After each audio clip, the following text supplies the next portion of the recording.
Michael McDonald, man, that dude was everywhere in the 80s. Undeniably talented as a singer, songwriter, and keyboardist.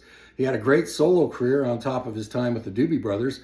And of course, he sang backing vocals for just about everyone on the planet at the time.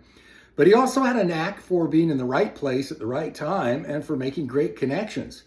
He was just a struggling singer-songwriter in the LA lounge circuit when he got a call to do a gig, a rap party for a TV show.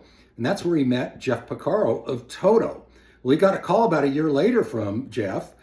He was heading out with Steely Dan on a quick tour of the East Coast, and they needed a backing vocalist and keyboardist. So he temporarily joined Steely Dan. Well, shortly after that tour, they disbanded to become just a studio act. But while he was with Steely Dan, he met Jeff "Skunk" Baxter. Well, after Steely Dan disbanded, Jeff moved on to the Doobie Brothers.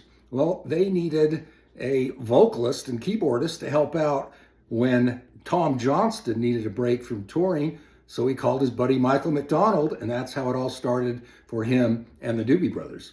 Of course, he had backing vocal spots on just about everybody's album at the time: Toto, Kenny Loggins, James Ingram. He happened to be in the studio next door when Christopher Cross needed someone to sing backing on his debut album. And of course, he's all over several Steely Dan albums. Peg, that's all you're going to get from me. Anyway, he was so prevalent at the time that SCTV did a little spoof of him with Rick Moranis. And you've got to check that out after you watch this video. It just illustrates just how much Michael McDonald was absolutely everywhere in the 80s.